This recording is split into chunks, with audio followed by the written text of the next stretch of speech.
اعوذ باللہ من الشیطان اللعین الرجیم بسم اللہ الرحمن الرحیم الحمدللہ رب العالمین الصلاۃ والسلام علی محمد وآلہ الطیبین الطاہرین۔ ناظرین السلام علیکم۔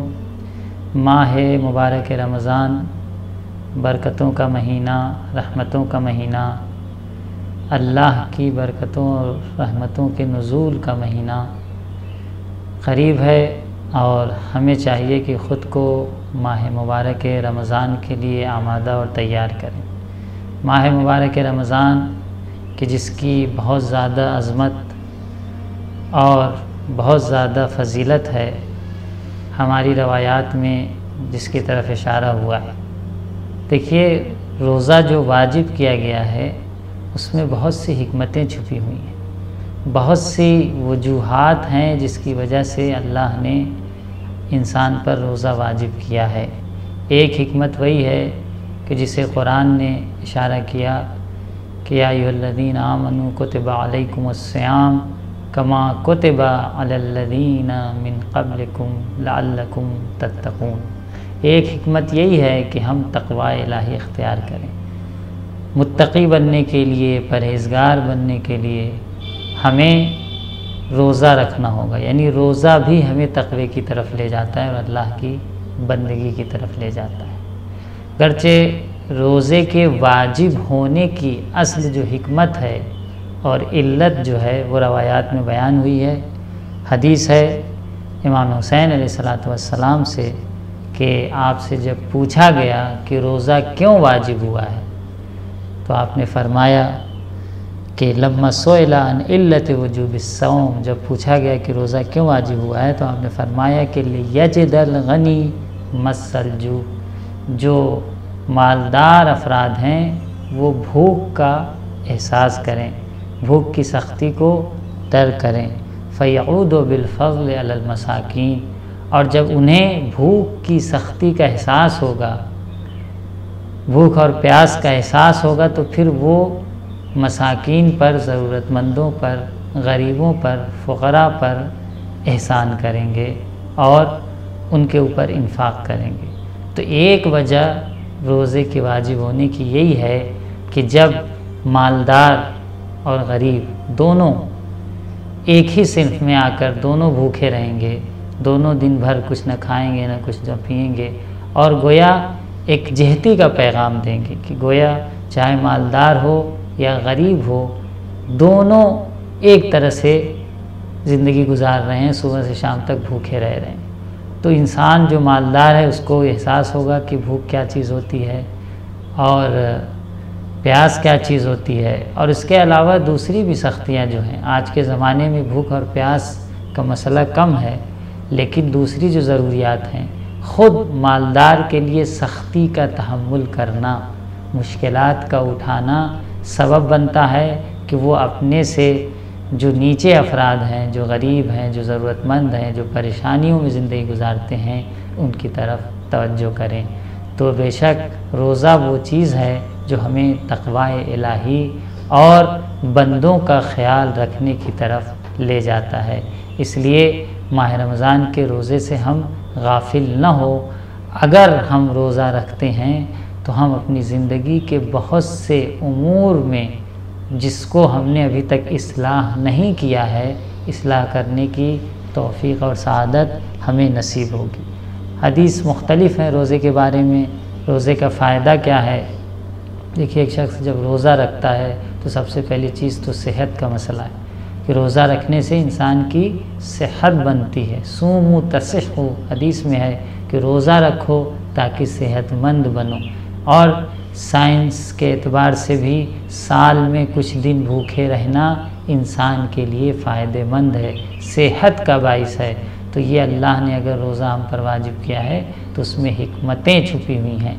اور یہ مہینہ جو ہے، ماہ رمضان کا جو مہینہ ہے، ماہ رمضان، اس مہینے میں آپ یہ دیکھیے کہ اللہ نے اپنی بندگی کے لیے، اپنی اطاعت کے لیے، اپنی رحمتوں کی حصول کے لیے ہمارے لیے دسترخوان بچھا رکھا ہے، اور خدا یہ چاہتا ہے کہ ہمارے بندے ہماری طرف آئیں۔ تو اگر ہم سال پورے سال اللہ کی عبادت اور بندگی میں نہیں بھی رہے ہیں تو اس ایک مہینے میں اللہ کی بارگاہ میں توبہ کر کے اپنے گناہ سے مغفرت طلب کر کے اللہ کی بندگی کی طرف جا سکتے ہیں۔ اور یہ بھی سن لیں کہ روزہ رکھنے کا مقصد صرف بھوکے رہنا نہیں ہے۔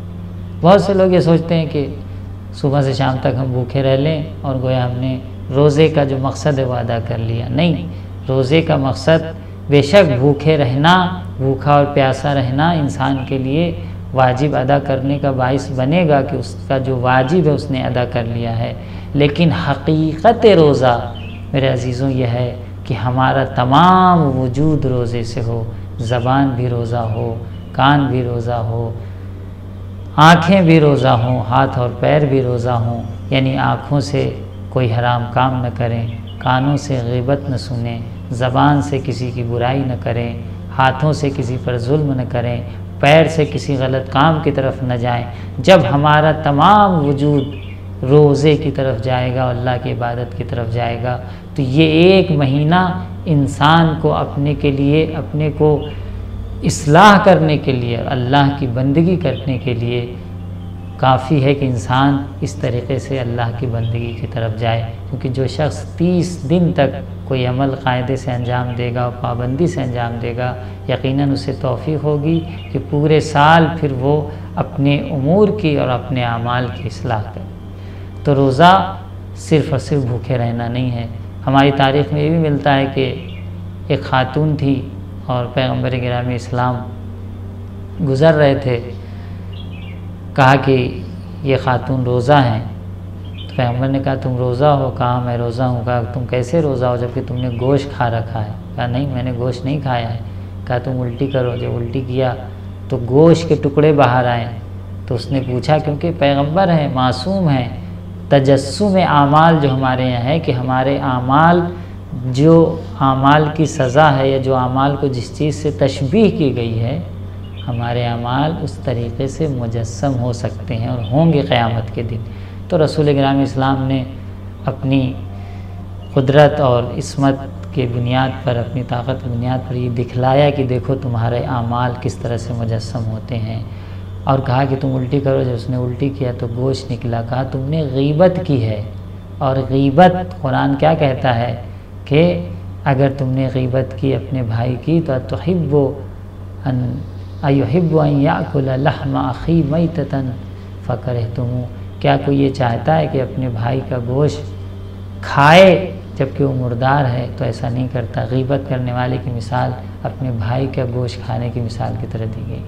تو گویا اس عورت نے کیونکہ غیبت کی تھی تو گویا گوشت کھایا اور اعمال تجسم پیدا کر لیا رسول گرامی اسلام کے ارادے سے۔ تو کہنے کا مقصد ہے کہ جب ہم روزہ رکھتے ہیں تو کوشش کریں کہ ہمارے تمام اعمال اور اعضاء و جوارح روزہ ہوں۔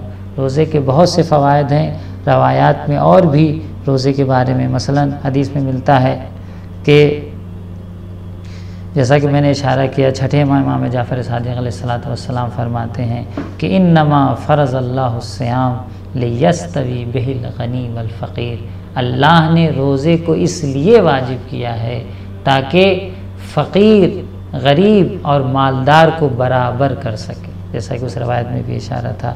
یا ایک دوسری روایت میں مولا کائنات سے ہے کہ آپ نے فرمایا کہ لکل شیء زکاۃ وزکاۃ البدن الصیام، ہر شے کے لیے زکوٰۃ ہوتی ہے۔ زکوٰۃ کس لیے ہوتی ہے؟ زکوٰۃ کا مقصد کیا عزیزوں؟ بہت اچھی تشبیہ ہے۔ زکوٰۃ کیوں ہوتی ہے؟ زکوٰۃ ہمیشہ اگر مال کی زکوٰۃ دیکھی جائے تو مال کو پاک کرنے کے لیے ہوتی ہے، یعنی جب وہ حصہ آپ مال سے نکال دیں گے تو آپ کا مال پاک و پاکیزہ ہو جائے گا۔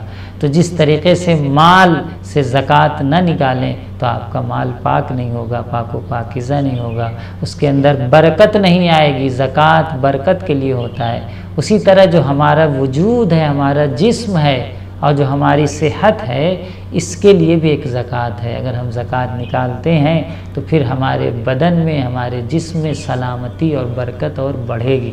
جس طریقے سے ہم مال کی زکوٰۃ نکالتے ہیں تو یقین رکھتے ہیں کہ اب ہمارا مال بابرکت ہو گیا ہے، طاہر ہو گیا ہے، پاک ہو گیا ہے۔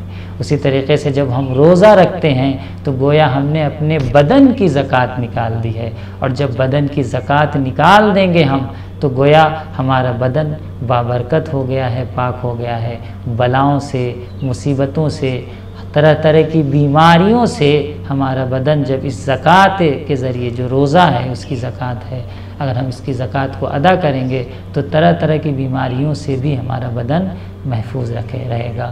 تو ماہ مبارک رمضان میں اللہ کی بندگی اور اللہ کی رحمتوں سے خود کو محروم نہ کریں، یہی ہماری سفارش ہے۔ ہم سب مل کر اللہ کی بارگاہ میں حق کے بندگی کی طرح بندگی کرنے کی کوشش اور تلاش کریں۔ السلام علیکم ورحمۃ اللہ وبرکاتہ۔